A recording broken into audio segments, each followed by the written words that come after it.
In 1997, a young couple from Denver vanished without a trace during what was supposed to be a weekend trek in the Colorado Rockies. Their guide, a man with years of experience in the wilderness, was the last person to see them alive. He came down from the trail alone. His story never added up. And for over 25 years, the truth has remained buried beneath the ice, the trees, and the silence of the mountains. But sometimes, things don't stay buried forever. And when fragments resurface, they bring more questions than answers. Subscribe now if you're ready to uncover the truth hiding in the shadows of the Rockies. Because this story is one you won't forget. October 18th, 1997. Rocky Mountain National Park. The trail was already iced over by late afternoon. Golden aspens clung stubbornly to their last leaves, trembling in the chill wind.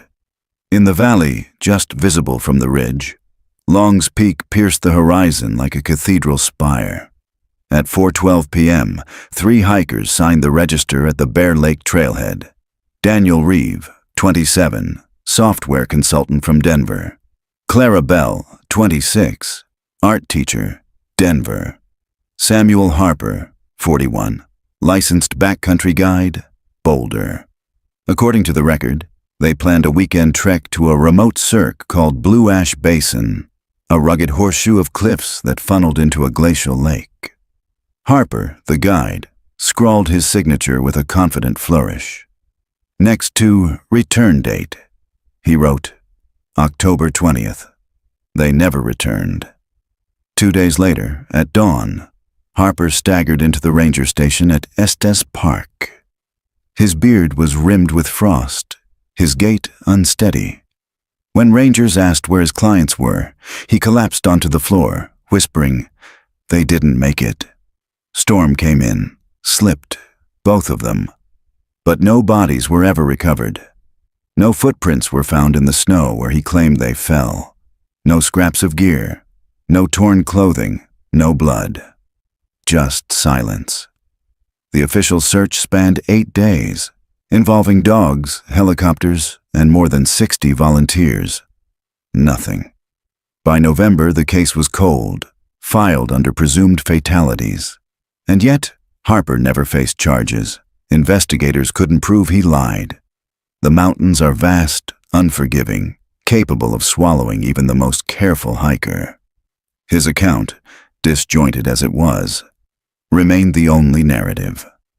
Daniel and Clara's families never believed it. They insisted their children were cautious, experienced, and in love with each other, not reckless thrill seekers. They pressed the police for years, begged the press to keep the story alive, even hired private investigators. Still nothing. For the next 2 decades, the case drifted into the gray zone of Colorado folklore, half tragedy, half rumor. People whispered about it in bars and ski lodges. That guide, he was off, you know? Heard he had debts. They ran away together. New lives. Happens, bodies are out there. Mountain doesn't give back what it takes. Then, in the spring of 2022, a trail crew clearing brush near Blue Ash Basin found something that changed everything. It was small, weather-worn, easily overlooked among the roots and stones. A camera. The kind sold in 1997 at drugstores. Disposable, plastic, wrapped in faded waterproof casing. The film was miraculously intact.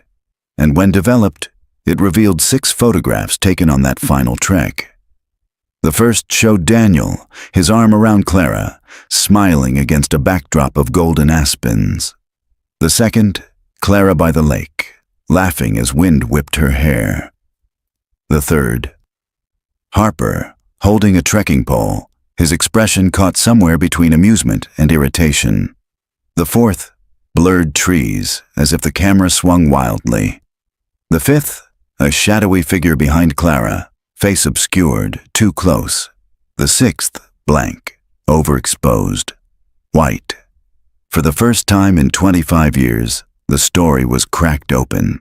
The case file was reopened, and a long-buried secret began clawing its way back to the surface. The first snow of the season had fallen 2 nights ago, but already the sidewalks of Estes Park were clear, salted by shop owners eager to keep foot traffic flowing into their businesses. A mountain town lived or died by its tourism, and autumn's end was always precarious. One day could bring leaf peepers with cameras slung around their necks, the next only empty streets and the sound of wind scraping shutters. Emma Clark pulled her scarf tighter as she crossed Elkhorn Avenue. She could see her breath in the air, each exhale a small plume of fog. The bookstore on the corner was her destination, a place called High Country Reads, where locals still pinned flyers about missing pets and yoga classes to the corkboard by the door. She wasn't here for books. She was here for a meeting. Inside, the smell of paper and roasted coffee mingled pleasantly. A few tourists browsed racks of Colorado trail guides. At the back table, a woman in her 60s sat waiting, her coat draped over the chair, a leather satchel at her feet. Her eyes, sharp, restless, lined with fatigue, found Emma instantly. "Mrs. Reeve?" Emma asked. The woman nodded. "Patricia, please, you must be Emma Clark." Emma extended her hand. Patricia's grip was firmer than expected, her skin cool. They sat. For a moment, the only sound was the hiss of the espresso machine behind the counter. Patricia tapped the satchel with her foot, almost protectively. "I brought it," she said finally. Emma leaned in. "The camera?" Patricia unbuckled the satchel and slid out a sealed evidence envelope. Inside, cushioned by bubble wrap, lay the disposable camera. The faded green and yellow Kodak casing cracked but intact. On the back, a ranger's handwriting in black Sharpie read, "Recovered April 12th, 2022. Blue Ash Basin Trail, Chain of Custody, RMNP." Emma felt a shiver run through her. She had seen the photos already, scanned by the sheriff's department and sent to her in low resolution. But seeing the physical object was different. This was the thing Daniel and Clara had touched on their last day alive. "They let you keep it?" she asked. Patricia's mouth tightened. "Only because I wouldn't leave without it. They've made copies, digital files, negatives, but this..." She tapped the envelope. "This is theirs. My son's." My boy held this in his hand. Emma studied Patricia's face, seeing in it the erosion of 25 years of grief. Daniel had been 27 when he vanished. She herself was only 32 now. She tried to imagine losing someone at that age, waiting decades for closure, and failing.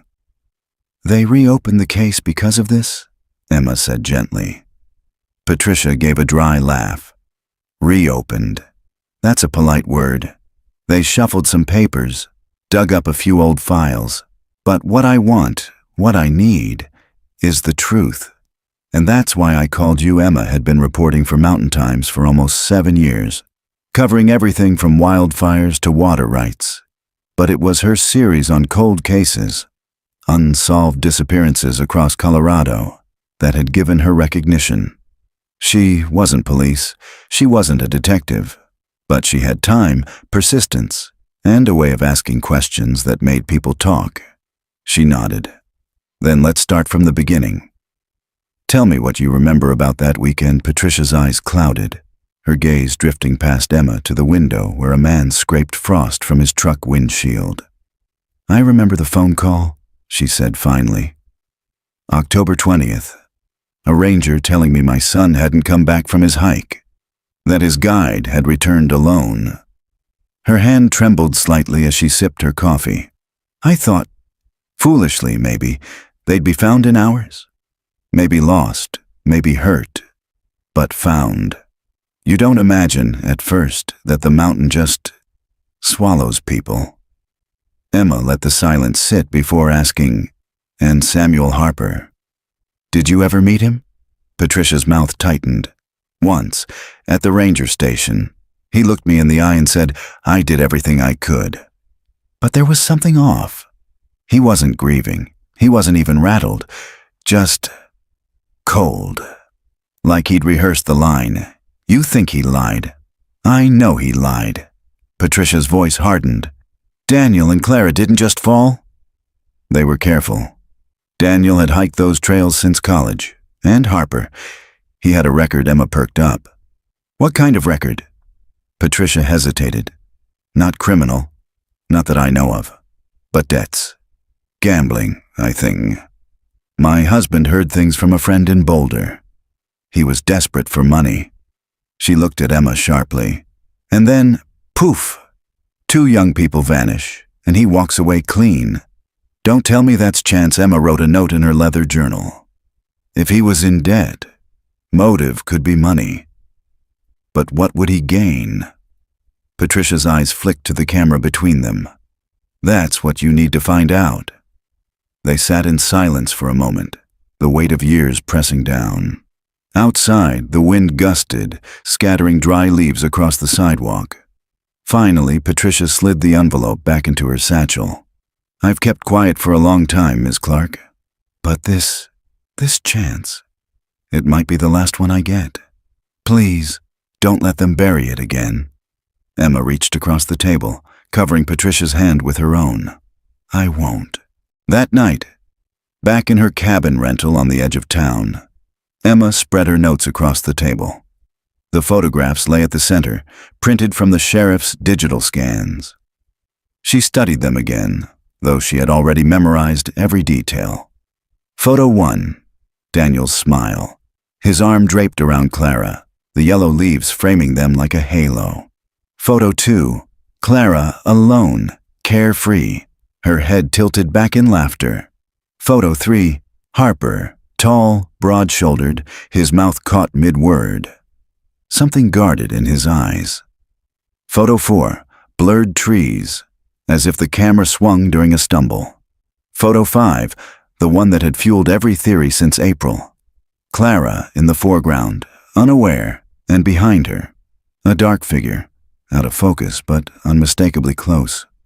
Too close. Photo 6, blank, overexposed, as if the film had been seared by sudden light.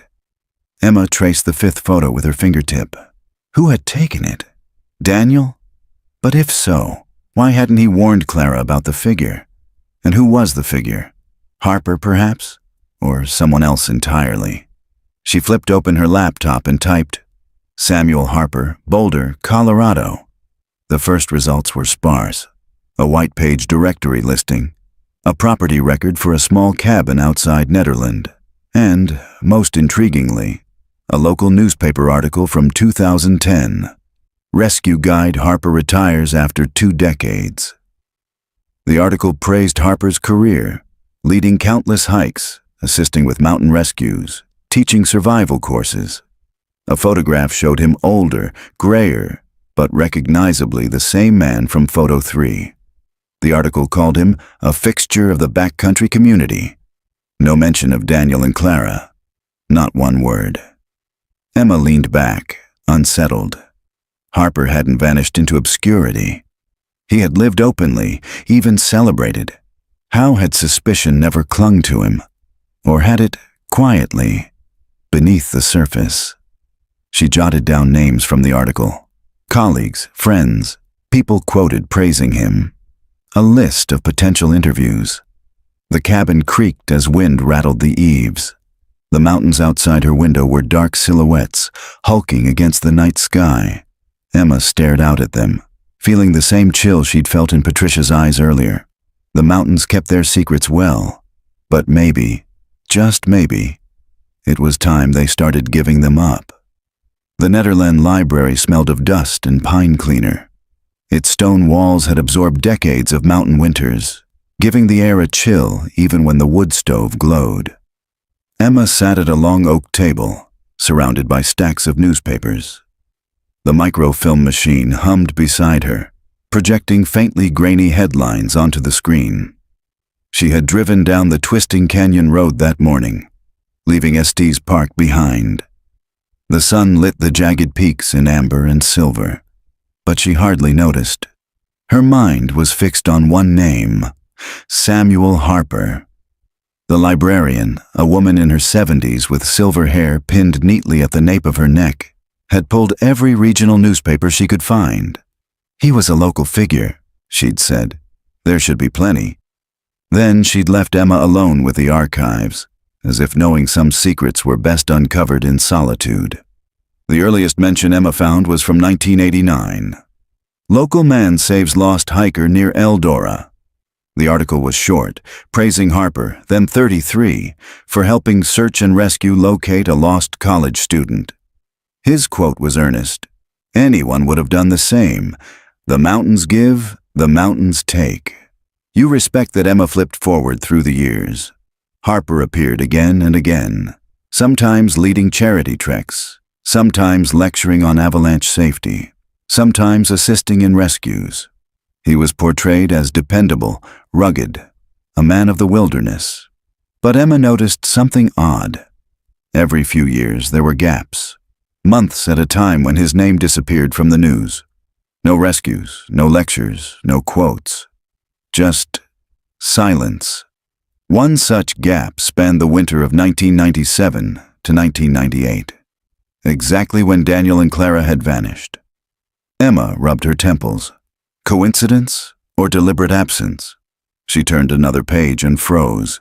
It was an editorial from 1998, unsigned, buried in the opinion section of the Boulder Daily Camera. While praise for our mountain guides is deserved, we must also question the lack of accountability when tragedies occur. Last fall, 2 young people disappeared under the supervision of a licensed guide. Despite unanswered questions, authorities have closed the case. Families deserve more. No names were printed, but Emma knew instantly what it referenced. She slid the clipping into her folder. By afternoon, she was parked outside the Miner's Rest, a tavern tucked into a bend of Netherlands' main street. The sign above the door leaned at an angle, the paint peeling, but inside it was warm and busy. Wood-paneled walls, neon beer signs, laughter echoing over the clatter of pool balls. Emma ordered a coffee at the bar. The bartender, a broad man with a beard streaked white, gave her a curious look. "You're not from around here." "No," Emma admitted. "I'm a reporter." He chuckled. "Thought so." Reporters always look like they're listening harder than drinking. Emma smiled faintly. "I'm working on a piece about old cases in the Rockies." "Do you remember a guide named Samuel Harper?" The man's expression shifted, guarded. "Sam? Course I remember. Everyone does. What kind of man was he?" The bartender leaned on the counter, wiping a glass. "Solid, quiet. Knew the trails like the back of his hand. You trusted him. You came back alive." Emma hesitated. "Except for once." The man's eyes narrowed. "You're talking about those kids." The Denver couple. Daniel Reeve and Clara Bell. He set down the glass with a thud. "Listen. That was a tragedy. But it wasn't on Sam. Storms roll in fast up there. I've seen clear skies turn to blizzards in an hour. You can do everything right and still get swallowed. Did you believe his story?" The bartender's jaw tightened. For a moment, Emma thought he wouldn't answer. Then softly he said, "Belief doesn't bring the dead back. And stirring it up now won't change what happened." Before she could press, a man 2 stools down muttered, "Unless they weren't dead." Emma turned. The speaker was thin, weathered, his flannel shirt stained with grease. He sipped whiskey with a trembling hand. "What do you mean?" she asked. The man gave a humorless laugh. "Means Harper came down alone, and nobody ever found bodies. Means I hiked that basin a week later, and I swear I saw smoke from a fire where no one should have been. But the rangers said I was drunk." He tapped his glass. "Maybe I was. But smoke don't lie." The bartender scowled. "Shut it, Frank. Don't fill her head with ghost stories. Emma scribbled notes anyway. Could you show me where you saw the smoke?" Frank's eyes glinted. "If you're brave enough to hike there." That evening, Emma drove into the foothills, the road climbing in switchbacks. She found Harper's cabin easily, a squat structure of logs and stone perched on a ridge. The windows were dark. A for sale sign leaned against the porch rail, faded by sun and rain. She parked a distance away, listening. Only wind moved through the pines. Harper wasn't home, or perhaps he wasn't alive anymore. She made a note to check property records for his status. Still, she couldn't shake the feeling of being watched. The mountains loomed around her, silent, their slopes draped in shadows. Somewhere out there, a fire had burned in 1997. Somewhere, 2 young lives had ended, or changed forever. Emma started the engine and drove back toward town, headlights slicing through the dark. She didn't see the figure standing at the tree line, motionless until her car had already passed. The house wasn't much to look at.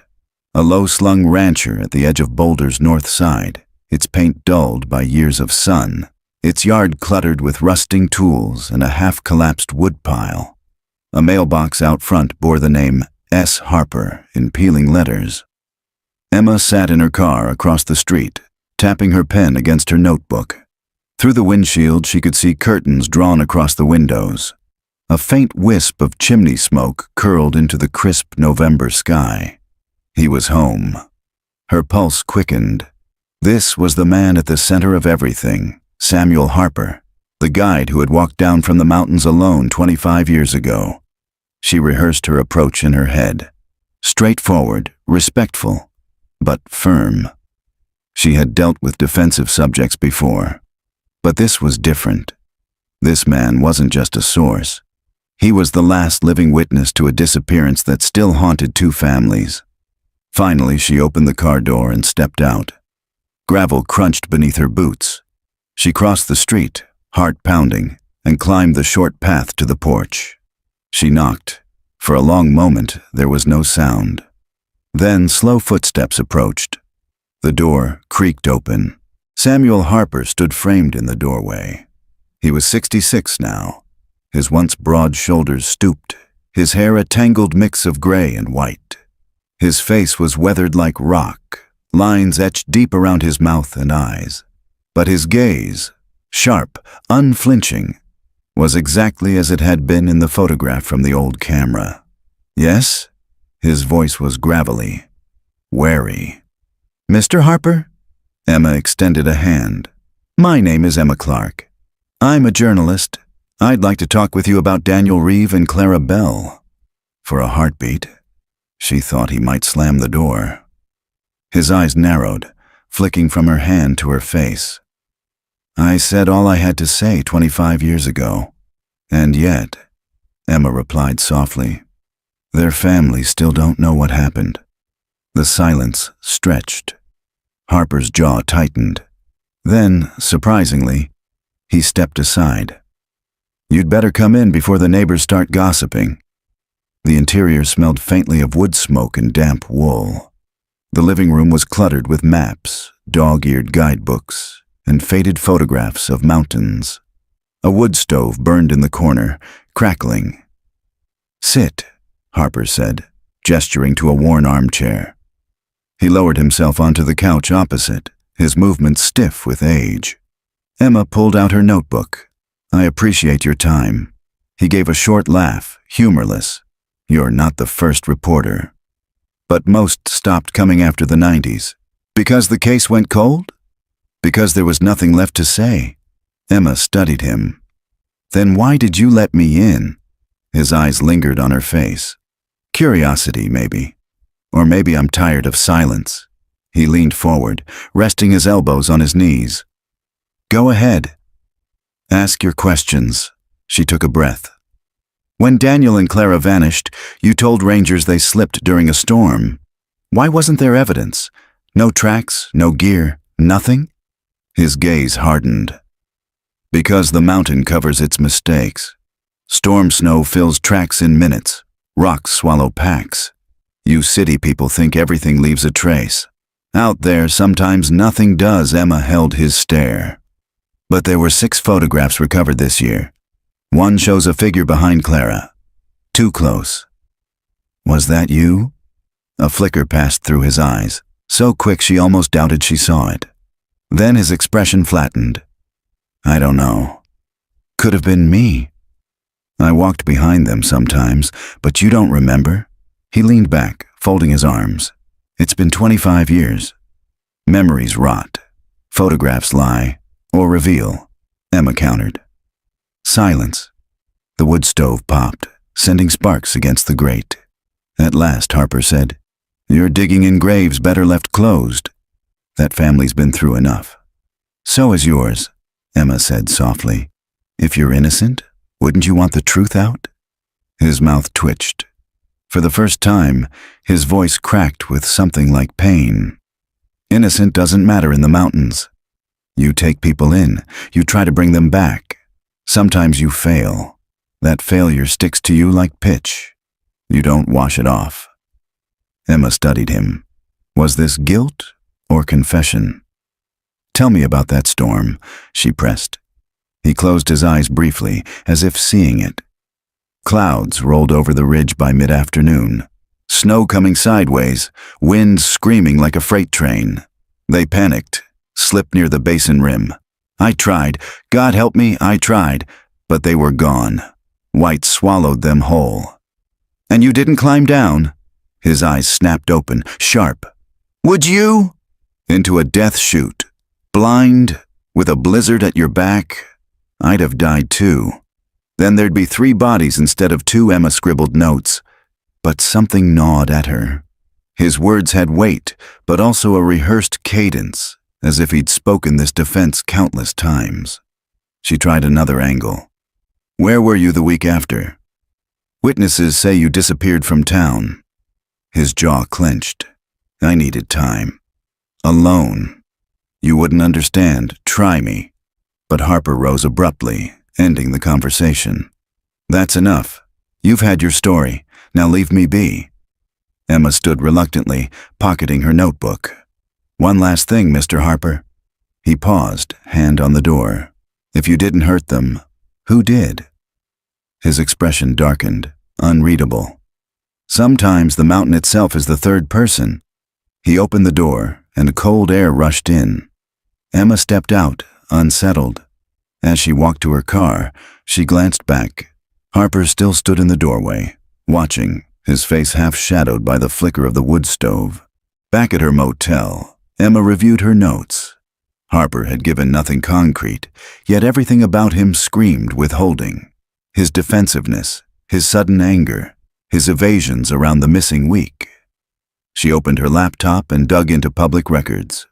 Property filings showed he still owned the Nederland cabin until last year, when he sold it for a fraction of market value. Bank records, what little she could trace, revealed debts stretching back decades, some tied to gambling establishments in Black Hawk. And then one entry caught her breath. In 1998, 6 months after Daniel and Clara's disappearance, Harper had wired a large sum of money, $15,000, to an unknown recipient in Wyoming. The note field simply read, "Settlement." Emma's hands trembled on the keyboard. Settlement with who and why? Her phone buzzed. A text from Patricia Reeve. "Did you meet him?" Emma typed back. "Yes, he's hiding something, I'm sure of it." A pause. Then Patricia replied, "Then dig deeper. Don't stop now." Emma stared at the message. Outside her window, the mountains loomed dark and silent. Somewhere beneath that silence, the truth was buried, waiting. The highway stretched endlessly before her, a ribbon of asphalt vanishing into pale November light. Emma's rental car hummed against the frozen pavement, the dashboard clock ticking toward dusk. She had been driving north for 4 hours, chasing a lead that might unravel or explode into something far more dangerous. Wyoming lay open and austere. Snow clung in wind-sculpted drifts along the shoulders. Cattle grazed against fences, buried to their bellies. The radio had faded into static miles ago. Only the low growl of the engine and her own thoughts filled the cabin. The wire transfer record gnawed at her. Harper wiring $15,000 to an unknown recipient less than a year after the disappearance. The note, "Settlement," was too deliberate, too final. Settling what, and with whom? Public records had given her a name, Eldon Graves, resident of a town so small it barely existed on the map. No phone listing, no digital footprint. Just a P.O. box that had once received the payment. Emma glanced at the paper on the passenger seat. Eldon Graves, age then 39, now 64. A rancher's son, briefly arrested in the late 70s for assault, but never convicted. A man whose life seemed to dissolve into obscurity after that. She tightened her grip on the wheel. Why would Harper pay him? The sun dipped low, turning the plains to molten gold.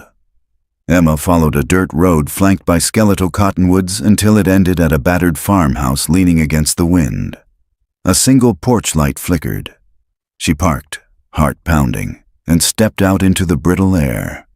Gravel crunched under her boots. Her breath smoked white. The door opened before she knocked. An old man stood there, gaunt and hollow-eyed, his skin tanned and cracked like leather. He wore a flannel shirt buttoned tight, sleeves rolled to reveal wiry arms. His gaze settled on Emma with a suspicion that cut deeper than words. "You're not from around here." "My name is Emma Clark. I'm a journalist." She held up her press badge. "I'm looking into Samuel Harper." At the name, the man's face hardened. He started to close the door. Emma spoke quickly. "Mr. Graves, Eldon, you received a wire transfer from him in 1998. $15,000. I need to know why." The door froze halfway shut. Eldon's jaw worked. Then slowly, he reopened it. "Come in, quick. Don't stand out there like bait." The interior smelled of tobacco and old dust. A wood stove glowed faintly in the corner. Emma sat at a scarred kitchen table while Eldon poured 2 chipped mugs of coffee. His hands trembled as he set one before her. "You shouldn't have come," he muttered. "Why not?" "Because Harper's still alive." His eyes lifted, sharp and fearful. "And if he knows you're here, he'll come." Emma leaned forward. "Then tell me what happened. Why did he pay you?" Eldon stared into his coffee. When he spoke, his voice was low, raw. "I was up in the high basin that week. Hunting elk, off-season, I'll admit it. Storm rolled in. Nasty one. White out. I got turned around and ended up near a scree slope.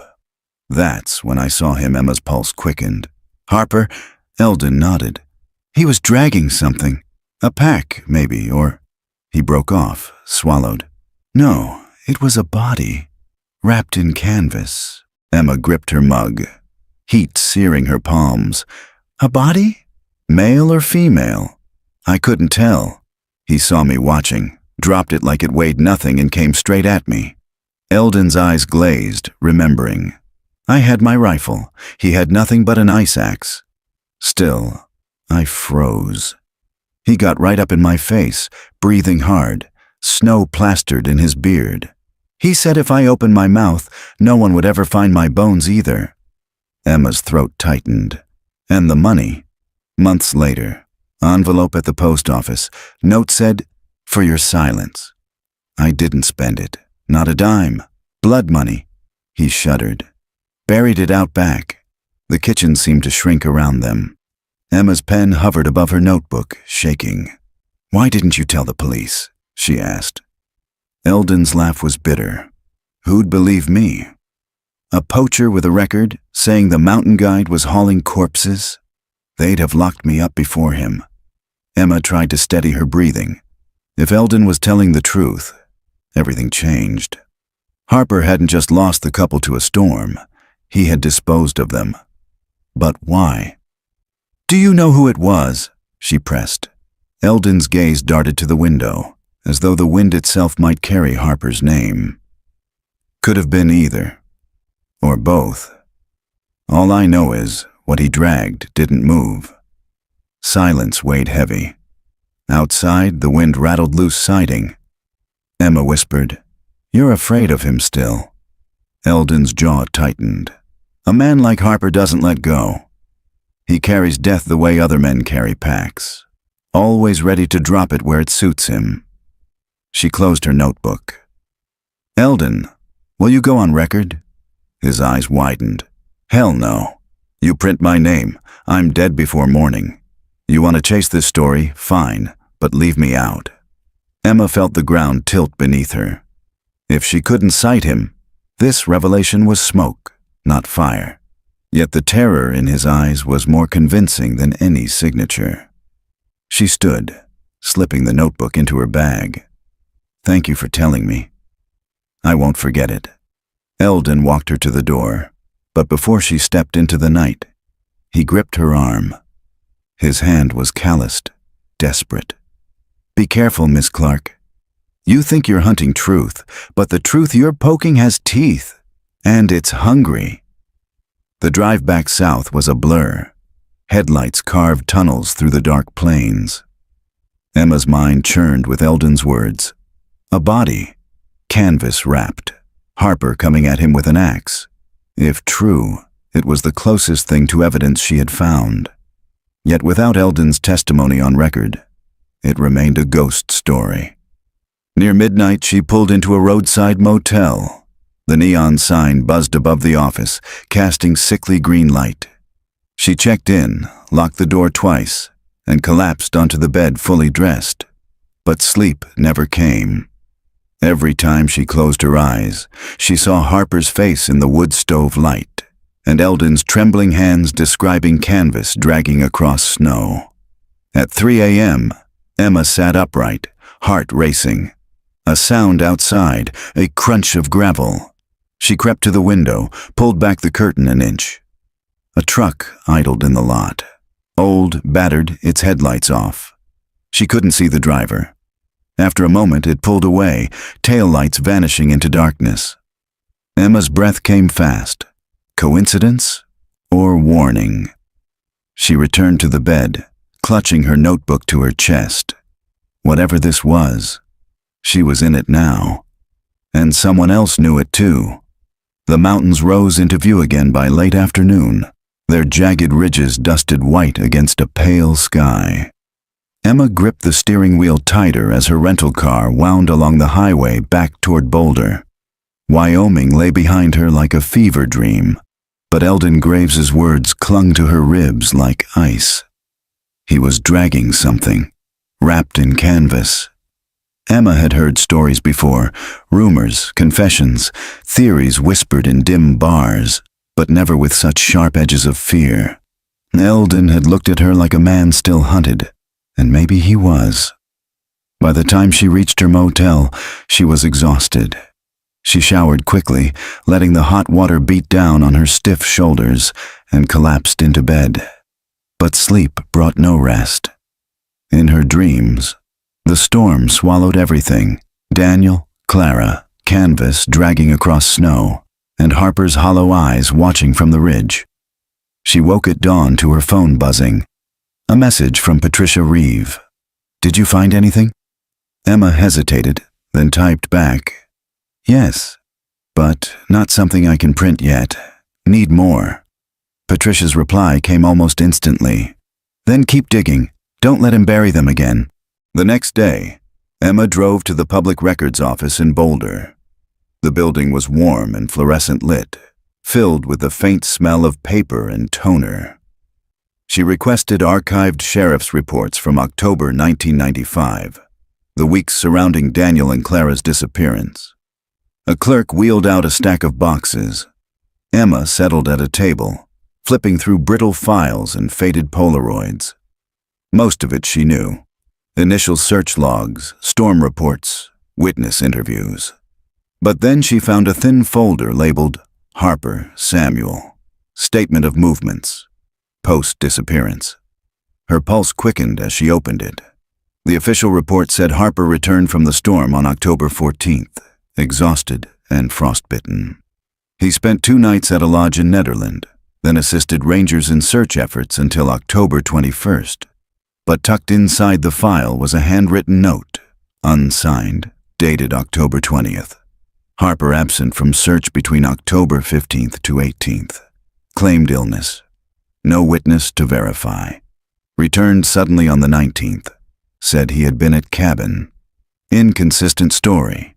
Request clarification. Emma froze. The missing week. Exactly what Eldon had hinted at. She flipped through more pages. Nothing further explained the absence. The request for clarification had never been followed up. Why? She checked the bottom of the folder. A name scrawled in faded ink. Deputy Carl Larkin. Retired now, according to a quick search, living in Estes Park. Emma's heart kicked. A living witness. Someone who had doubted Harper at the time. She packed up her notes and headed for the door. The drive to Estes Park wound through canyons and pine forests, switchbacks clinging to cliffs. By the time Emma pulled into town, the sun had begun to dip, casting long shadows across the valley. Carl Larkin lived in a modest bungalow on a quiet street. His yard was neatly kept, bird feeders hanging from the eaves. Emma knocked, nerves tightening in her chest. An old man answered, late 70s, hair white and thinning, his face lined but his eyes alert. Yes, Mr. Larkin, my name is Emma Clark. I'm a journalist. I'm researching the 1995 disappearance of Daniel Reeve and Clara Bell. At the names, his expression flickered. That was a long time ago.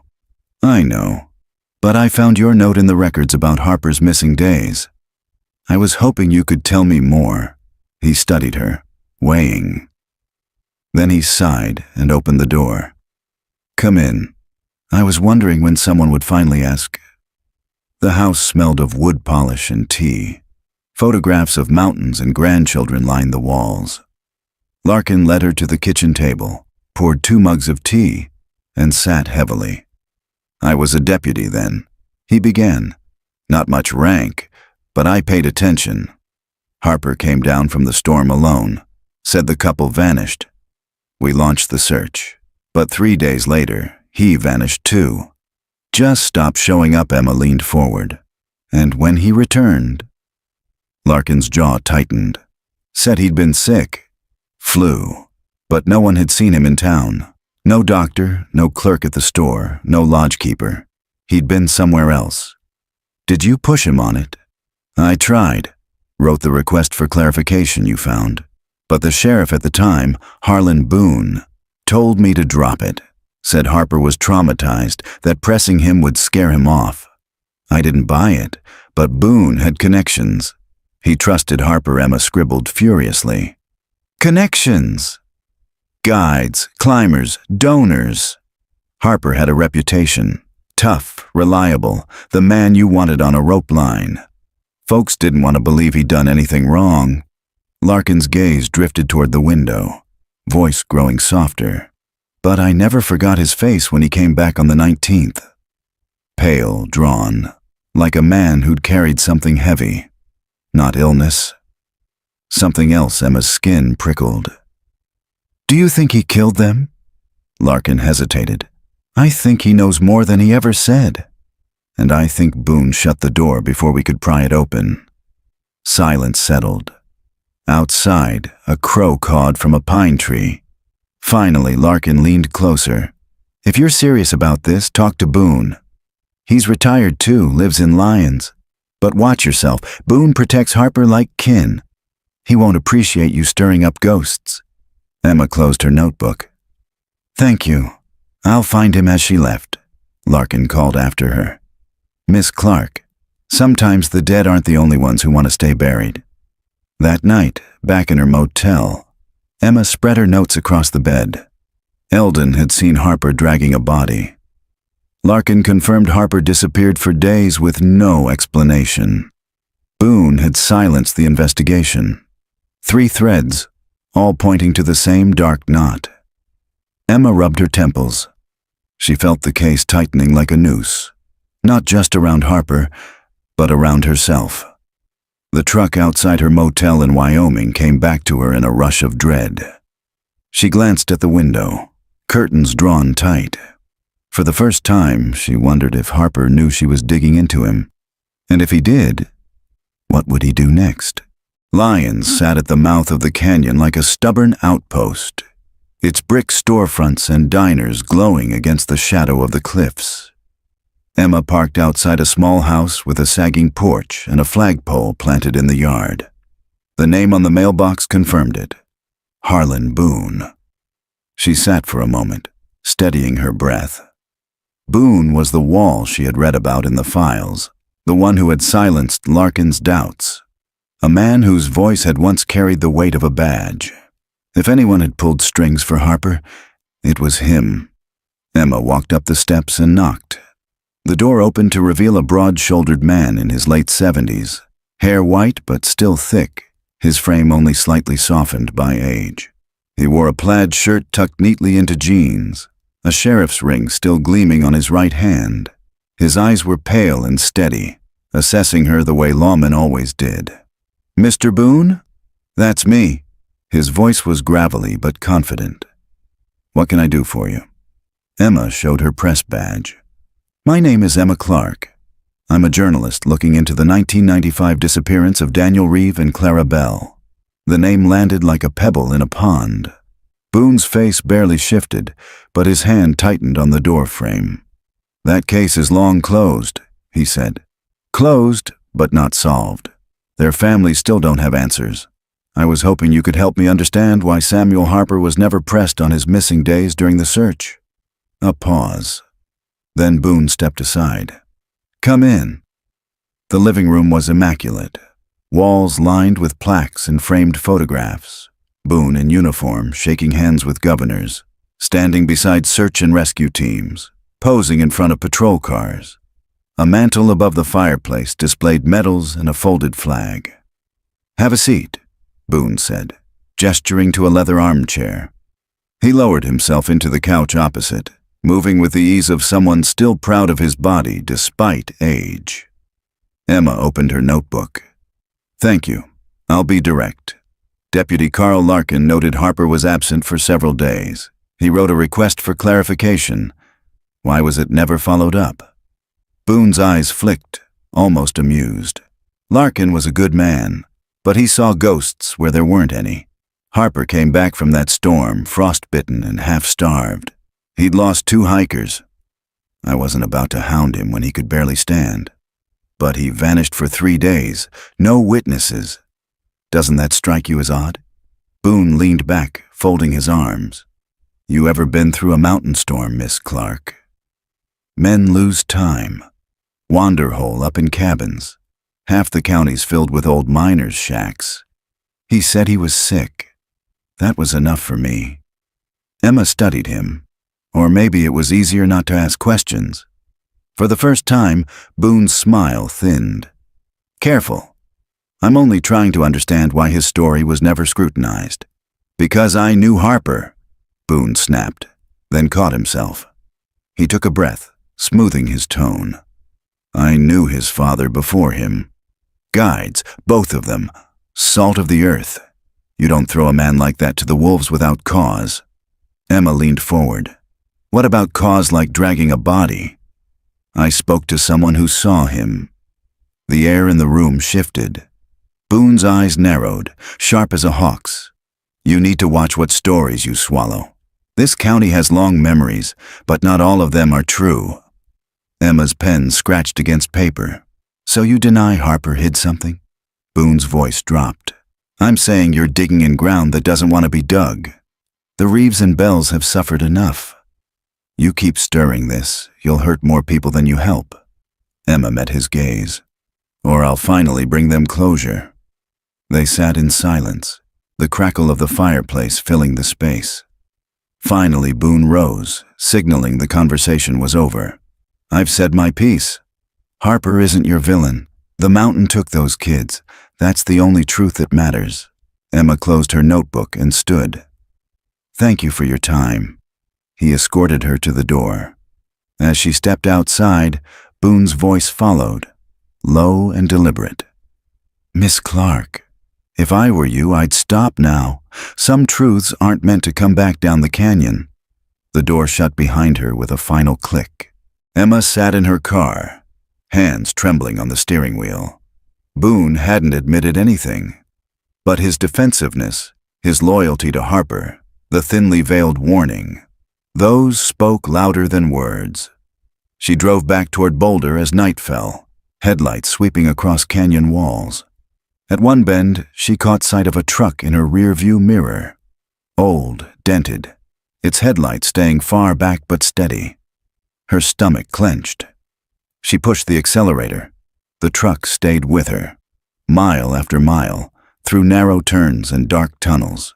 Finally, near a turnout, she pulled over abruptly, pretending to check her phone. The truck roared past, taillights vanishing around the bend. Emma exhaled shakily. Coincidence, maybe. Or a reminder. Back in Boulder, she typed furiously into her laptop, piecing notes together. Harper's missing week, Eldon's sighting, Boone's protection. 3 lives vanished in the snow, and yet the weight of silence pressed heavier than any storm. She closed her eyes for a moment, exhaustion tugging at her. In the darkness behind her lids, she saw Harper's face again, staring from the glow of the wood stove, expression unreadable. And for the first time, she wondered not just what he had done, but who had stood beside him when he did it. The next morning, the mountains wore a different face. A storm had rolled in overnight, draping the peaks in a shroud of gray. Snow drifted across the highway, flakes clinging to Emma's windshield as she steered toward Harper's house. Her stomach tightened with every mile. Boone's words still rang in her ears. Some truths aren't meant to come back down the canyon. But Boone's warning had only hardened her resolve. If Harper was hiding something, it was time to see if the mask could break. She pulled up to the sagging rancher on the north side of Boulder. Smoke rose from the chimney. The truck in the driveway was the same one she had glimpsed shadowing her on the canyon road the night before. Her chest went cold. She got out anyway, boots crunching in fresh snow, and knocked. The door opened slower this time. Harper stood there, eyes bloodshot, lines deeper in his face. He didn't look surprised. "You again?" "Yes, I need more answers." His jaw worked. Then, with a weary motion, he stepped aside. "Come in, then. Let's get this over with." The room was as she remembered. Maps, guidebooks, photographs of mountains, the wood stove crackling. But the air felt heavier, tinged with something sour beneath the smoke. Emma sat. Harper stayed standing, looming by the window, staring out at the storm. "You talked to Boone," he said flatly. Emma didn't flinch. "I did. He said you vanished for 3 days after the storm. Where were you?" Harper's back stiffened. "I was sick." Larkin said there were no witnesses. "No doctor, no lodgekeeper. You were gone." He turned, eyes narrowing. "You think I killed them?" Emma's pulse hammered. "I think you know more than you've said, and I think someone saw you dragging a body that week." Silence crashed between them. The only sound was the hiss of logs breaking in the fire. Harper's face paled. "Who told you that?" Emma held his gaze. "Does it matter?" His breath came sharp, ragged. For a moment, his composure faltered, eyes darting like a cornered animal's. Then he clenched his fists, forcing steel back into his voice. "That man's a liar." "So you admit there was a man?" "No." His shout cracked the air. Then he lowered his voice, almost pleading. "You don't understand what the mountain does. It plays tricks, makes you see what you want to see." Emma leaned forward, her words deliberate. "What did it make you see, Harper?" For the first time, something in him cracked. His shoulders sagged. He sat heavily in the chair opposite, elbows on knees, face buried in his hands. "I tried to save them," he muttered. "I swear to God I tried." The storm came down, fast, like a wall. Daniel slipped first. Clara screamed. "I grabbed her, but she pulled me down. His voice broke. "I cut the rope." Emma's breath caught. "You cut them loose?" "They were pulling me over. I had no choice. If I went, we all died. I cut, and they fell." He sat shaking, hands trembling. Emma's pen hovered. "Then where are the bodies?" His head lifted slowly. His eyes were hollow. "That's the mountain's secret. It swallows what it wants." Emma leaned closer, voice hard. "But someone saw you dragging a canvas-wrapped body days later." "What were you carrying?" Harper's face tightened, anguish twisting into fury. "Don't!" Don't push where you don't belong, Emma's pulse thundered. She pressed anyway. Was it Daniel? Clara? Or both? His chair scraped violently against the floor as he surged to his feet. Get out! Emma rose too, heart pounding. If you want me gone, tell me the truth. For a moment, she thought he might strike her. His hands clenched, his body taut as wire. Then, with a guttural sound, he turned and slammed his fist into the wall instead. Plaster cracked under his knuckles. He stood there, chest heaving, blood dripping from his hand. Emma's voice trembled but held. You've carried this for 25 years. Doesn't it eat you alive? His head bowed. A whisper escaped his lips. Every damn night. Emma's breath caught. It wasn't an admission, but it wasn't a denial either. She backed toward the door. Harper didn't stop her. He stood frozen, blood streaking his knuckles, eyes fixed on the fire like it held something only he could see.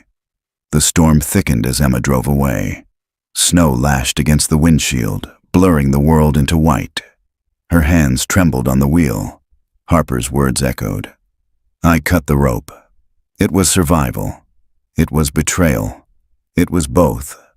But it still didn't explain Eldon's sighting, or the missing days, or the settlement. She pulled into a diner on the edge of town, hands too shaky to drive further. Inside, the air was warm, the smell of fried food grounding her. She slid into a booth, ordered coffee, and opened her notebook. Harper admitted to cutting the rope. Still denies moving bodies. Boone protecting him. Settlement unexplained.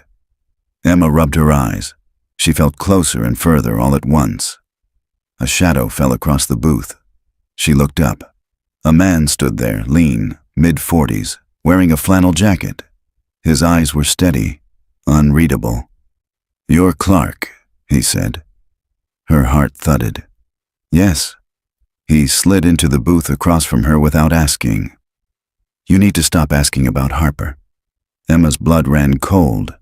Who are you? Just someone who knows the mountains don't give up their dead. He leaned closer, voice low. And neither do the men who walk them. Before she could speak, he rose and walked out, the bell above the door jingling.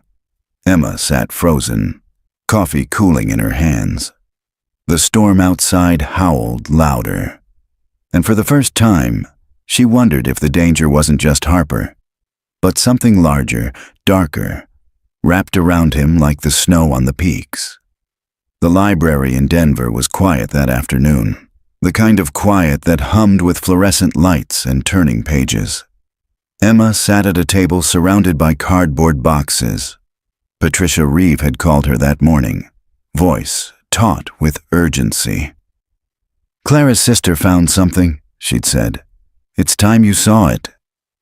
Now, in the stillness of the archives room, Emma opened the box. Inside lay a worn leather journal, its strap frayed, pages yellowed with age. A tag from the Reeve family lawyer marked it. Recovered from Clara Bell's belongings, October 1997. Returned to family 2022. Emma's hands trembled as she untied the strap and opened the cover. The first page bore Clara's looping handwriting, August 1997. Daniel says this trip will be our reset. He's been buried in work. I've been buried in lesson plans. We need the mountains. He says they'll remind us who we are. I hope he's right. Emma's chest tightened. A reset. Not just a romantic trek, but a patch for something frayed. She turned the pages slowly. Clara's words spilled in ink, alive with small details, sketches of wildflowers, notes on books she wanted to read, scraps of overheard conversations. But as September turned to October, the tone shifted. October 2nd. Daniel insists on hiring a guide, says it will be safer.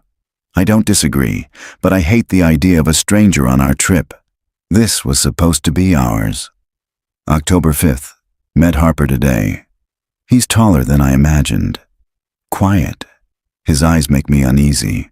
Daniel says I'm being unfair. But when Harper shook my hand, it felt like he was taking something from me, not giving. Emma's throat tightened. Clara had sensed something. She flipped further. October 12th, leaving tomorrow. The air feels sharp, like the mountain is waiting. Harper came by to check our gear. He stood in our kitchen looking at our photographs. I caught him staring at one of me and Daniel from last summer. He smiled, but it wasn't kind. I wanted to tell Daniel, but I didn't want to start a fight. He thinks I'm paranoid. Emma's pulse raced. Clara's words bled suspicion into the paper, a seed of dread planted before they even stepped on the trail. The final entry stopped her cold. October 13th, Bear Lake Trailhead. Sun bright, sky clear. Daniel's excited. Harper says the storm won't hit until tomorrow, but the wind feels wrong already. Last night I dreamed of falling forever, snow in my mouth. I woke and Harper was watching me. Just watching. Daniel slept beside me, unaware. I don't know what to do with this feeling. Maybe the mountain is trying to warn me. Emma closed the diary, heart hammering. Clara had left breadcrumbs, a record of unease, a sense of being observed. Patricia, seated across the table, watched her. She felt it, didn't she? Emma nodded. She did. She knew something was off. Patricia's hands tightened on her lap. I begged the police to look at this in '97. They dismissed it as nerves, imagination, said young women get jumpy before big trips. But I knew Emma's jaw tightened. They ignored her voice. Patricia's eyes glistened. Don't you ignore it too? That night, Emma returned to her motel room and spread the diary beside the photographs. Clara laughing by the lake. Clara unaware of the figure behind her. Clara writing that Harper's eyes unnerved her. The pieces began to align. This wasn't just a tragedy swallowed by a storm. This was a slow tightening spiral. Distrust, fear, a guide whose presence pressed against the couple's bond. Emma pulled out her recorder and began speaking into it, her voice low, steady. Clarabelle anticipated danger. Her entries show distrust toward Harper before the trek even began. If she feared him, if she felt watched, then the disappearance was not a simple accident. It was escalation. The rope cutting may have been survival, but the days after suggest concealment. And concealment implies intent. She stopped, rewound, listened. The words chilled her even as she spoke them. The phone buzzed on the nightstand. A message from an unknown number. Stop digging, Clark. Mountains keep their secrets for a reason. Emma's blood went cold. She snapped the curtains shut, heart pounding. For a moment, she thought she saw headlights flicker outside. Then nothing. Just darkness pressing against the glass. She sat back on the bed, diary clutched to her chest, the message burning in her mind. Harper wasn't alone in this. Someone else was watching her now. The next morning, Emma drove to Boulder again, journal in her bag. She walked into the university archives, seeking corroboration. Old ranger logs, guide registries, accident reports. Anything. At a corner table, she found a brittle sheet listing backcountry permits for October 1997. She scanned quickly. Reeve, Daniel, Belle, Clara, Harper, Samuel. And beneath them, faint but legible. Graves, Eldon. Bear Lake Trailhead, October 12th. Emma's breath caught. Eldon hadn't been a random hunter stumbling into the storm. He had registered at the same trailhead, the same day. Why had he lied about being there illegally? Her mind raced. If he had reason to hide his presence, then his story wasn't the whole truth. And if Harper paid him, maybe it wasn't just for silence. Maybe it was for something darker. Emma sat frozen, the diary open beside her, the permit sheet trembling in her hands. Clara had written of being watched. Eldon had admitted to watching Harper. But what if he had been watching Clara too? The snow outside thickened, tapping against the tall windows. Emma's reflection stared back from the glass, pale, shaken. For the first time, she wondered if the guide wasn't the only predator on that mountain. The plains stretched flat and endless, the highway cutting through them like a scar. Emma gripped the wheel tighter, the permit sheet on the passenger seat fluttering every time the heater kicked on. Graves, Eldon, Bear Lake Trailhead. October 12th, 1997. Her pulse still hadn't settled. Eldon had told her he'd been poaching elk illegally, terrified of being caught. But his name had been right there in black ink. He hadn't stumbled into that storm by accident. He'd chosen the same starting point, the same day. And if he had lied about that, what else had he lied about? The farmhouse loomed ahead, bent against the wind, its porch light already glowing faintly, though the afternoon sun still lingered. Emma parked, slammed the door harder than she meant to, and strode up the path. The door opened before she knocked. Eldon's hollow eyes blinked at her in surprise. "You again," he muttered. "You lied to me." Her voice shook with restrained fury. His mouth worked silently. "What?" "You told me you were up there poaching, hiding from rangers. But I found the permit log." "Your name? October 12th. You registered at the trailhead just like they did." She pulled the paper from her coat and thrust it at him. "So tell me." "Eldon." "Why?" He stared at the sheet, color draining from his face. Emma stepped closer. "You weren't some unlucky hunter. You planned to be there, at the same time as Harper, at the same time as Daniel and Clara." "Why?" Eldon's hands trembled. He backed into the house, motioning her inside quickly. "Don't shout it out here. Walls have ears." The kitchen was colder than before, the stove unlit. Eldon sat heavily at the table, rubbing his temples. "I didn't mean to lie," he rasped. "Not all of it. I had a permit." "Yes, but I wasn't supposed to be where I ended up. Blue Ash Basin's off trail without a guide. I knew Harper was taking them in. I thought if I shadowed them, stayed behind, I could slip in unnoticed." Emma's stomach twisted. "Why? What were you really doing up there?" Eldon's eyes lifted, glistening with something between shame and defiance. "Because Harper owed me. Money, favors. We went back years. Cards, bets, ugly nights in Black Hawk. He promised to pay, but he didn't. So I followed him. Thought I'd corner him out there, away from town.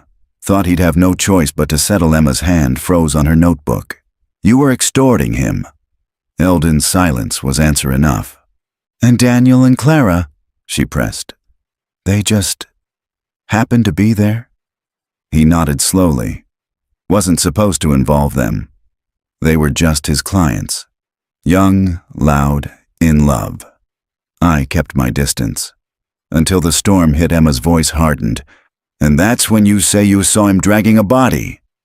Eldon's jaw clenched. "I did.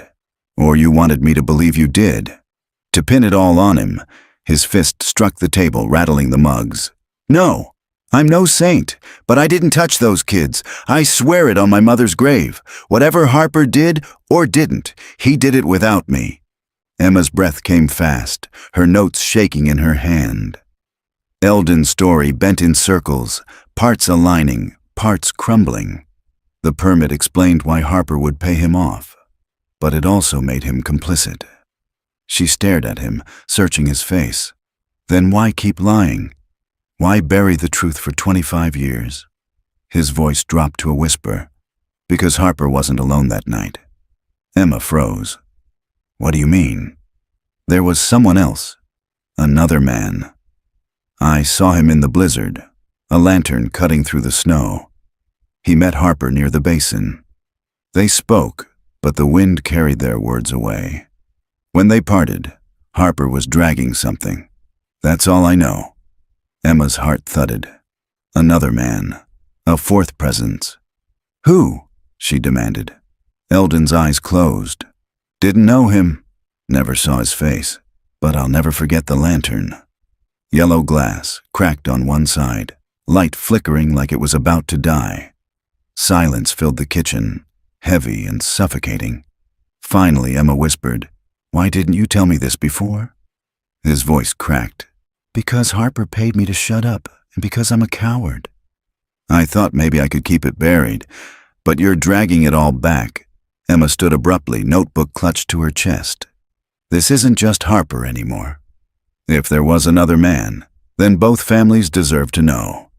Eldon's eyes were wide, almost pleading. If you tell anyone, he'll know. The man with the lantern. If he's still alive, he'll come for you too. Emma turned toward the door. Then let him. I'm not burying this again. The wind howled as she drove away, the farmhouse shrinking in her rearview mirror. Her hands gripped the wheel so tight her knuckles ached. Another man. A lantern. A shadow threading through the storm 25 years ago. She pulled into a gas station, heart still racing. Inside, she bought a cup of coffee and sat in the car, staring at her notes.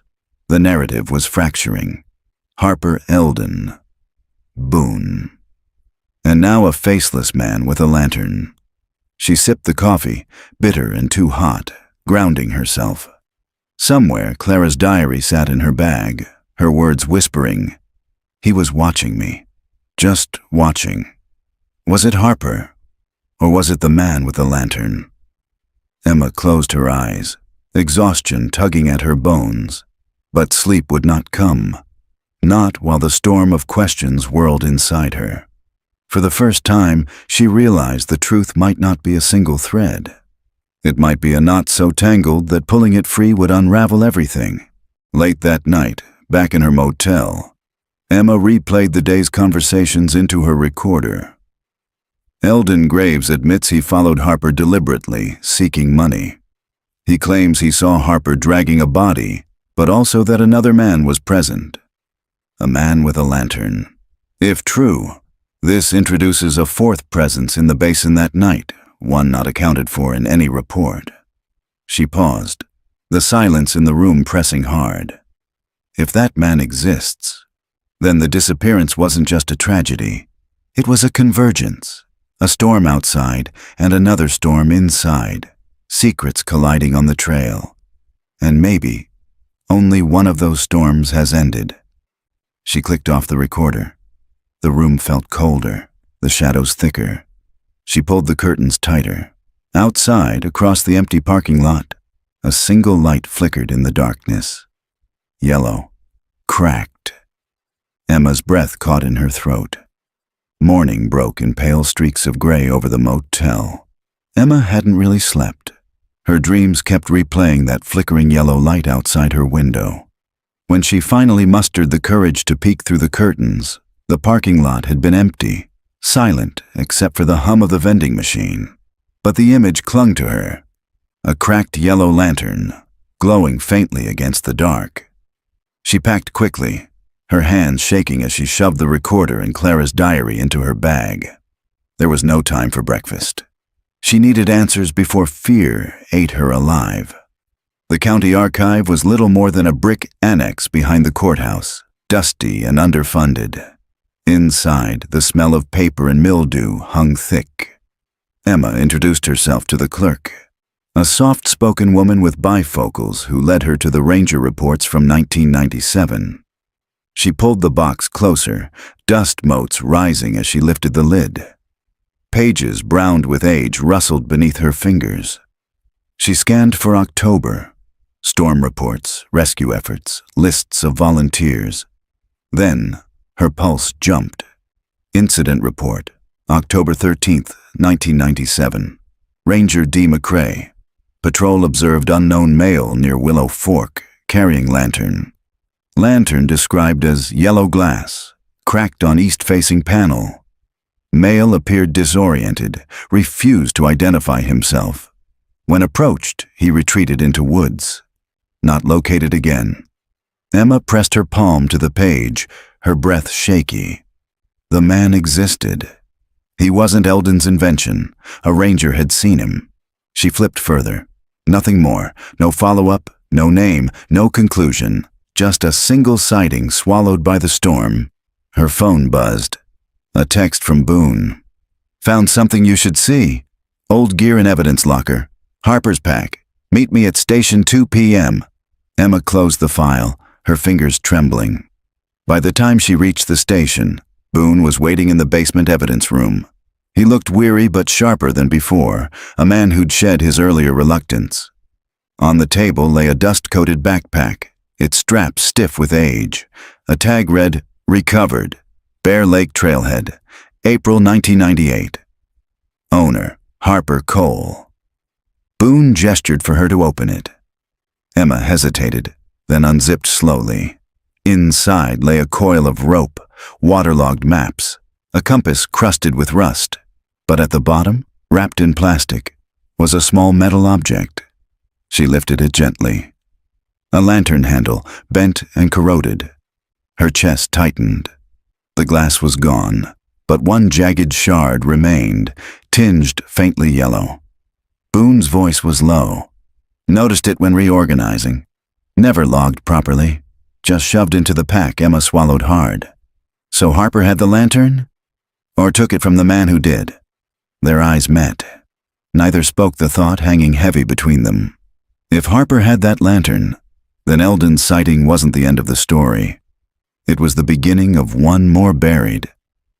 That night, Emma sat in her motel room, Clara's diary open on the bed. She read the entries again, searching for patterns. October 10th. Harper keeps watching me. Smiles like he knows a secret. October 11th. Strange noise outside tent. Daniel said wind, but I don't think so. October 12th. Someone else. I heard footsteps circling. Not Harper this time. He was asleep. Emma's blood chilled. Not Harper. She scribbled notes furiously. Clara had sensed another presence even before the storm, before Eldon's story, before the ranger's report. The lantern man wasn't a ghost from Eldon's guilty conscience. He was there, circling, intruding, silent and unseen. 2 days later, Emma drove out to Willow Fork, where the ranger had spotted him. The forest felt older here, the pines denser, the undergrowth tangled and stubborn. The path wound along the creek, rocks slick with moss. She walked slowly, recording her impressions. This is where he vanished into the woods. No one searched further, no follow-up. He simply disappeared. The afternoon light dimmed as clouds gathered, the air turning damp and metallic. Emma paused, breath fogging in the chill. That was when she saw it. A shard of yellow glass half buried in the mud, glinting faintly in the fading light. Her pulse spiked. She crouched, lifting it carefully. The edges were jagged, weathered by decades, but unmistakable. Lantern glass. The wind stirred the branches above, whispering like voices too faint to decipher. Emma's skin prickled. She slipped the shard into her pocket, fighting the urge to run. When she returned to the car, her hands wouldn't stop shaking. That evening, Boone met her at a diner, sliding into the booth across from her. He eyed the glass she placed on the table. "Found this by Willow Fork," she said quietly. Boone leaned close, studying it. So he was there. Eldon wasn't lying. Emma nodded slowly. But why would Harper end up with the lantern later? Unless he killed the man, or unless they were working together. Boone's jaw tightened. If there was another man, he'd be in his 60s now. Maybe older. Might still be out there. Emma sipped her coffee, her voice low.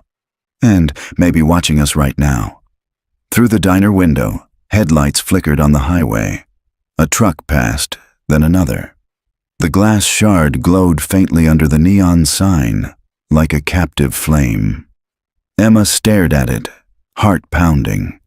The story was no longer about Harper alone. It was about a presence that had haunted the mountains long before she came looking. A man with a lantern, slipping through storms, watching, always watching. That night she dreamed of Clara. The girl stood in the snow, hair plastered to her face, pointing into the darkness. Behind her, a lantern swayed, its yellow light fractured by cracks, and a voice whispered through the storm. Still here, still waiting. Emma woke with a cry, her sheets damp with sweat. Outside, the motel sign buzzed faintly, but in the far corner of the parking lot, just for a moment, she thought she saw it again. A faint, flickering yellow glow. The motel lamp flickered as Emma spread documents across the bedspread. Boone had slipped her copies of Harper's old bank statements, the ones the sheriff's office had filed away and forgotten. The numbers told their own story. Modest deposits from guiding trips, steady withdrawals at diners and supply stores, until a sudden influx. $5,000 wired in cash, October 8, 1997. No sender identified. 4 days before the trek. Emma traced the digits with her pen. Who would pay Harper that kind of money? Eldon had said Harper owed him, not the other way round. Unless the payment wasn't from Eldon at all. She flipped to another sheet. Credit card charges from a hardware store in Boulder. Lantern fuel, rope, a hunting knife. Her throat tightened. Harper had stocked up before the trek. Supplies that didn't quite fit the image of a friendly mountain guide. The next morning she confronted Boone outside the station. "You had these files the whole time," she accused, waving the statements. Boone rubbed the back of his neck, shame creeping into his eyes. "I wasn't hiding them. Just, what good would it do? Harper's gone, the kids are gone. Stirring it up only hurts people." Emma's voice sharpened. "It does good because it shows he was preparing for something. That wire transfer, it was no accident. Somebody funded him." Boone leaned closer, lowering his voice. "And if you dig deep enough, you'll find out that somebody still has friends in this county." The kind that don't like questions. Emma held his gaze. Then they should have buried the lantern better. That afternoon, she drove to Eldon's farmhouse again. He met her on the porch, eyes bloodshot, hands trembling. "You keep coming back like a ghost," he muttered. "Because you keep lying," she shot back. She thrust the statements toward him. "Harper got wired $5,000 before that trek. You say he owed you. Did you ever see that money?" Eldon's eyes widened, darting over the numbers. "No, never. Then who paid him?" His face tightened. "I don't know. But I'll tell you this. Harper was connected. He had friends in places he shouldn't. Men who liked to hunt things that weren't deer." Emma's pulse jumped. "What do you mean?" Eldon's voice dropped. "You think the lantern man was some stranger?" "Number. He was one of them. A customer. Harper lured people into the mountains, and sometimes they didn't come back.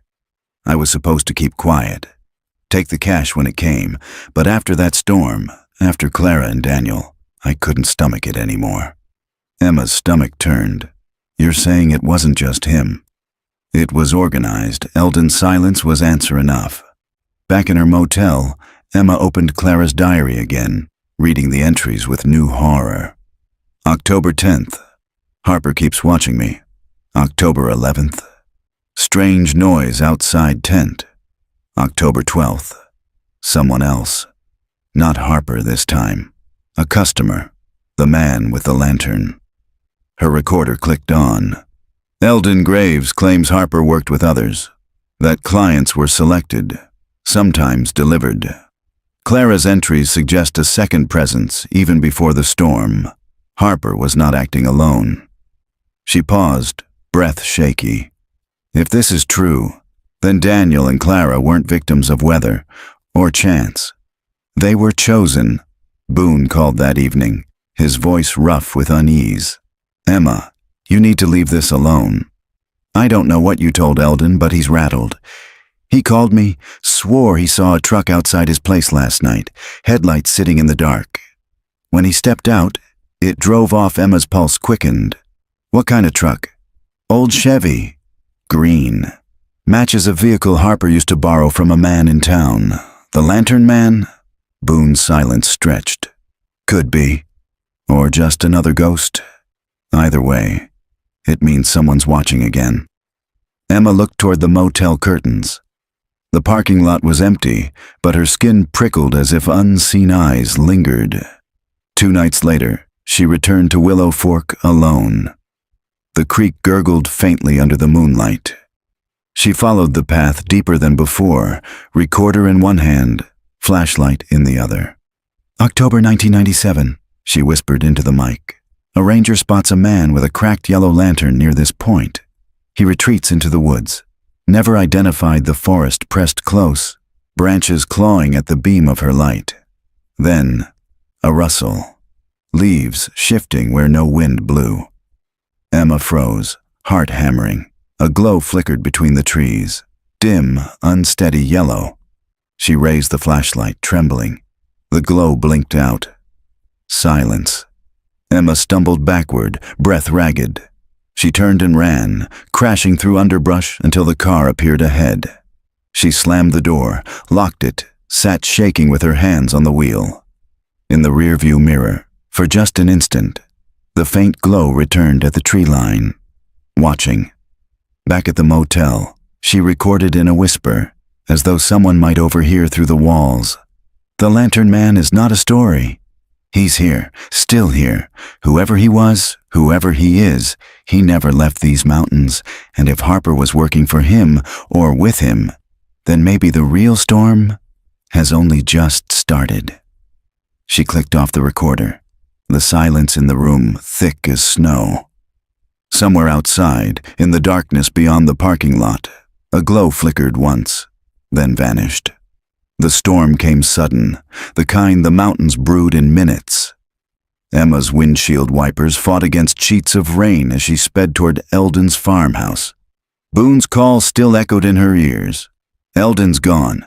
Truck missing. Door left wide open. And Emma, he left your name scrawled on the table.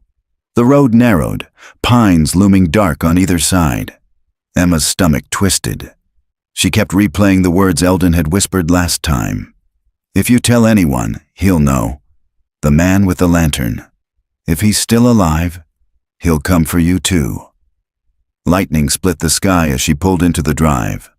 The farmhouse door swung on its hinges, groaning in the wind. Inside, the kitchen light flickered, casting shadows across the table. A note sat there, scrawled in shaky letters. Meet at Willow Fork. Midnight. Bring no one. Truth comes with the storm. Emma's breath quickened. She glanced around the empty house. No Eldon, no truck. Just that invitation, or trap. By the time she reached Willow Fork, the rain had thinned to mist, the forest glistening under the half-moon. She parked, heart pounding, and stepped into the woods with only her flashlight and recorder. The creek's murmur guided her. Branches dripped cold water down her neck. Her boots sank into mud. Then, voices, low, tense, cutting through the dark. She switched off the flashlight, crouching behind a boulder. Ahead, in a clearing, two figures stood. Eldon's wiry frame, shoulders hunched. Opposite him, Boone. Emma's chest seized. Boone's gun glinted faintly in the moonlight. You brought her here, Boone growled. I told you to keep your mouth shut. Eldon's voice cracked. She deserved the truth. They all did. Harper wasn't the monster. You or Emma clamped a hand over her mouth, blood roaring in her ears. Boone stepped closer, rain dripping off his hat brim. I buried that case for a reason. People don't understand. Harper didn't lure those kids out there for fun. He was told to, paid to. My job was to keep the county clean, keep questions quiet, and you... He jabbed the gun toward Eldon. You were supposed to take the money and stay gone. Eldon shook his head violently. Not anymore. I see him still. The Lantern Man. He's watching again. You can't stop him. Boone's jaw clenched. There is no Lantern Man. Just debts, just shadows. You spin stories to ease your guilt. Emma's pulse hammered. She wanted to rush forward, scream the truth from Clara's diary, from the ranger's report, from the shard of glass in her pocket. But the gun froze her. And then the forest answered for her. A glow bloomed at the tree line. Faint, fractured, yellow. All three froze. Boone swung the gun toward it, his voice breaking. Who's there? The lantern swayed slowly, casting broken shards of light across the clearing. A figure stood behind it, tall, shoulders hunched, face lost in shadow. Eldon fell to his knees. It's him. After all these years, Boone cursed, firing once, twice. The shots cracked through the forest. The lantern flickered, staggered, and then steadied, glowing stronger. Emma's breath caught. The figure didn't fall, didn't flinch, just kept coming.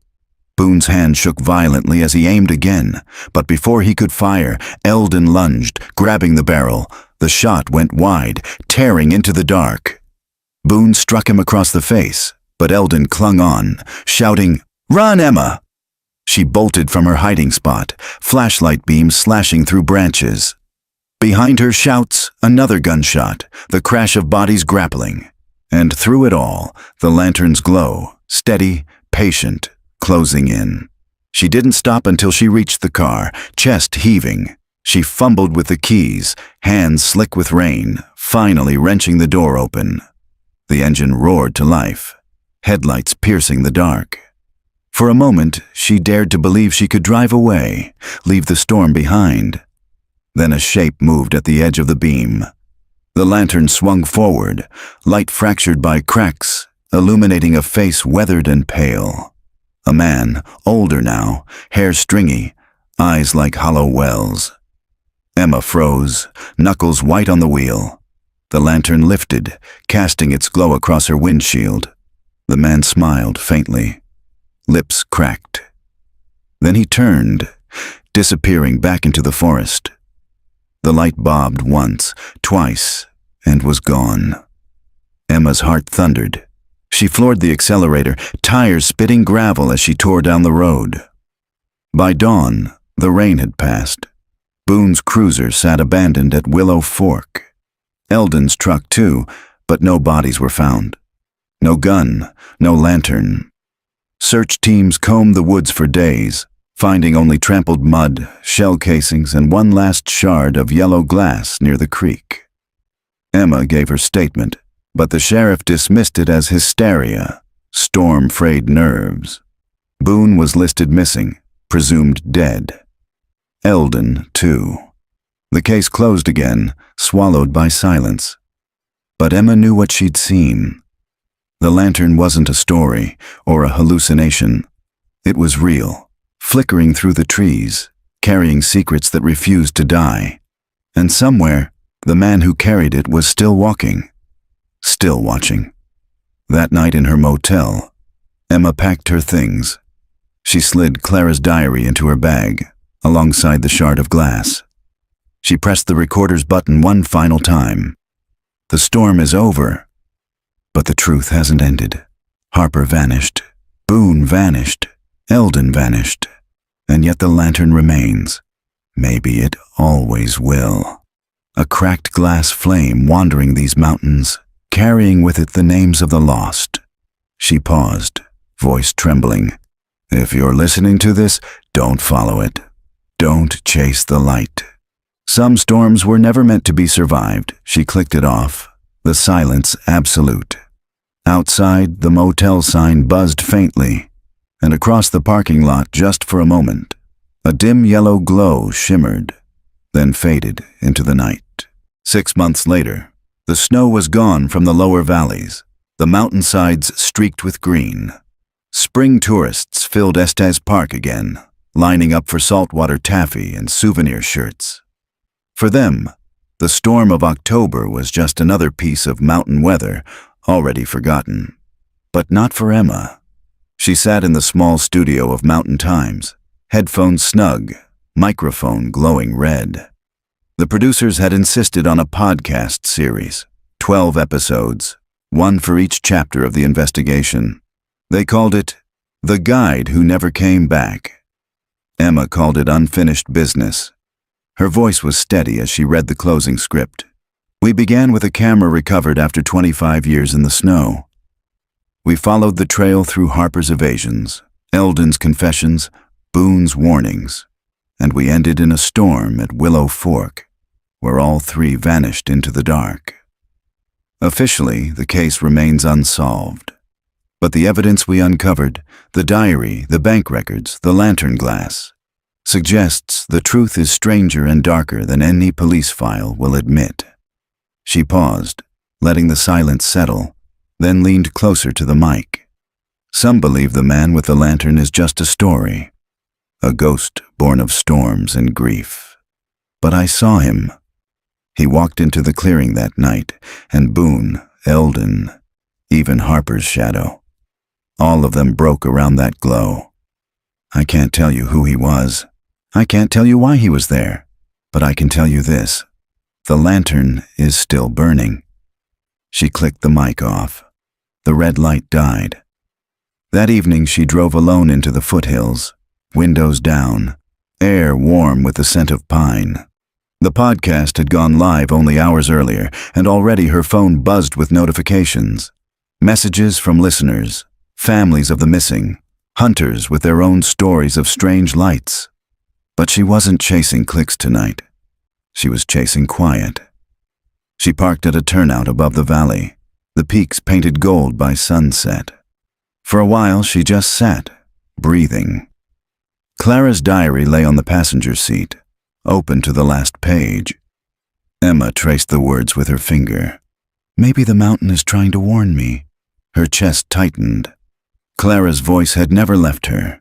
It lingered like a whisper in wind, like the ache of something unfinished. Emma pulled the shard of lantern glass from her pocket. It caught the dying light, fractured it into thin lines, yellow, faint, like memory itself.